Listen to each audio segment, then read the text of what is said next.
While singing praises of the Hindu culture, it is often claimed that it has always believed in equality, both social and spiritual, and has never emulated the base customs of the Western culture, which reduced men and women to a deplorable status of an object. It is also said that Hindu culture condemned the sale and purchase of humans, holding man and his existence in its full glory. These things are nothing but shameful lies fed to followers of Hinduism. This video is exactly for those people who think Hinduism never had concept of slavery.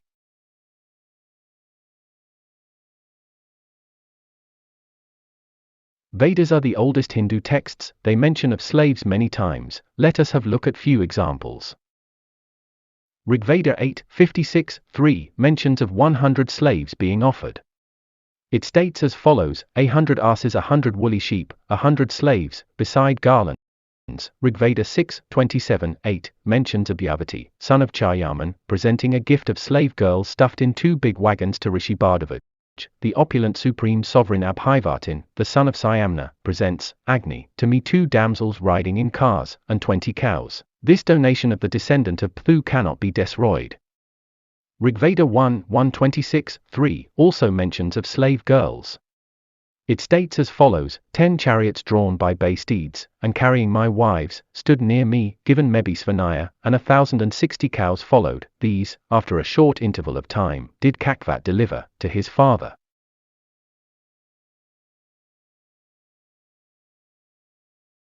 In Chandogya Upanishad, we read a story of a sage named Rigva, who had got divine knowledge, and a king named Janasruti Pautriyana wanted to learn the divine knowledge from him. Thus the king takes 600 cows, a necklace, and a carriage with mules as a payment to sage. However, Rigva refuses to teach him.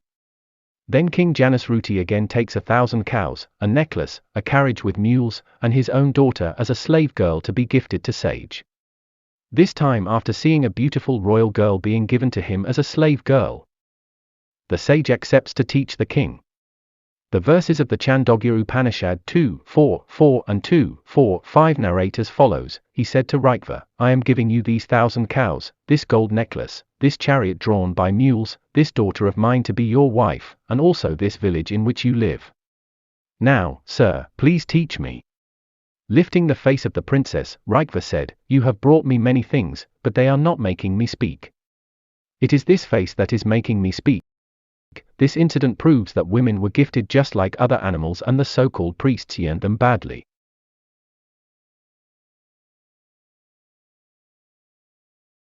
The Mahabharata, the great Hindu epic, gives details of the system of slavery.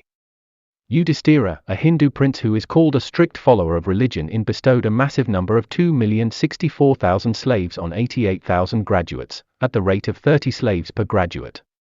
This incident is mentioned in Mahabharata 52:45, Mahabharata 2:33-43 and Viratparva 18:21. It states as follows: And 88,000 of Santaka Brahmins leading domestic lives, all supported by Yudhishthira. With 30 serving girls given unto each, gratified by the king, always pray with complacent hearts for the destruction of his foes.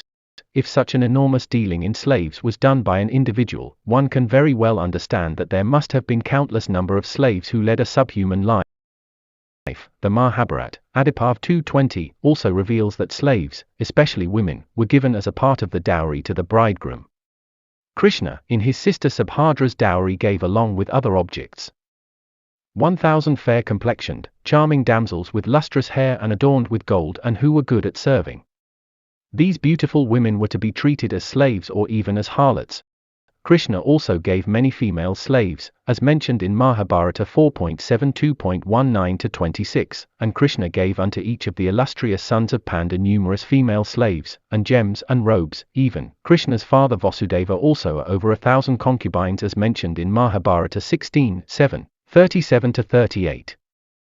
The Brahmanas and Kshatriyas, and Vaishyas, and wealthy Sudras, set out, keeping before them the 16,000 women that had formed Vasudeva's harem, and Vaja, the grandson of the intelligent Krishna. Ancient Indian thinkers have regarded a girl as an ornament that could be mortgaged with a moneylender. Mahabharata, Udyogaparv, section 115 narrates an incident in which Rishi Galav goes to King Yayati and asks for 800 horses as he had to give them to his guru, Rishi Vishwamitra. King Yayati does not give horses but offers his daughter named Madhavi and says, "She is my daughter. She is extremely beautiful and virtuous. She is desired by every male in 3 worlds. She can charm any Soa, Asura, Aryan or non-Aryan. I offer my daughter to you. You can sell her to any king and manage to have your fees." In another section, 116 of Ajugapava of Mahabharata, it's mentioned that Rishi Galav, without any qualms of conscience, accepts the king's daughter and mortgages her to Ayodhya's King Haryashur and in return gets 200 horses. He takes 200 horses, leaving Madhavi to bear a son to the king. In another section, 117 and 18 of same book, it's again mentioned that the Rishi Galav then searched another buyer for Madhavi and this time it is King Devodas who gives 200 horses in the bargain. Then he takes her to King Ushanau and manages to strike a better bargain. He receives now 400 horses. Imagine how disgusting it is be most high-ranking man in a religion and use your slave girl for prostitution and earn money and assets through her.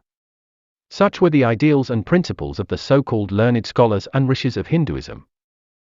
Bhishma, another greatly respected Hindu figure, had also taken women captives with him as mentioned in Mahabharata 1.102, Bhishma cut off with his arrows, on the field of battle, bows, and flagstaffs, and coats of mail, and human heads by hundreds and thousands, then that foremost of all wielders of weapons having vanquished in battle all those monarchs, pursued his way towards the capital of the Bharatas, taking those maidens with him.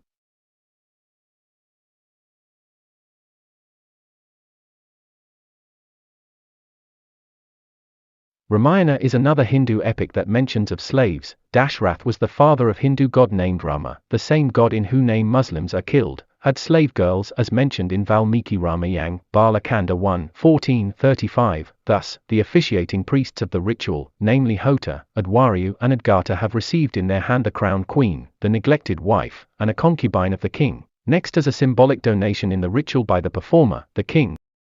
Even Rama received such slave girls as wedding gifts from King Janak when he married Sita.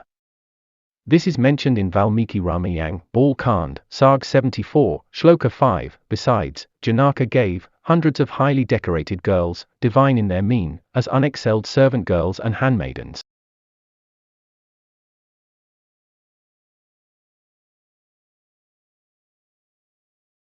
Other Hindu scriptures like Smritis and Puranas also mention of slaves, for example. Naida Smriti 12:78, intercourse is permitted with a wanton woman who belongs to another than the Brahmin caste, or a prostitute, or a female slave, or a female not restrained by her master, Nishakasini. If these women belong to a lower caste than oneself, but with a woman of superior caste, intercourse is prohibited. Kartiyana Smriti, verse 723, when a master has sexual intercourse with his female slave and the latter then gives birth to a son, the master looking to the seed, which was his own, should make the female slave free from slavery together with her progeny, Agni Purana, 211, 37-43, by making the gift of a female slave to one of the foremost of the Brahmanas. A man becomes an inmate of the region of the Apasaras. This was a brief description of slavery in Hindu scriptures. I hope this would have had opened eyes of everyone who was taught that Hinduism didn't had slavery. Anyways, thanks for watching. Please like and share my video, subscribe my channel and don't forget to comment. Have a good day.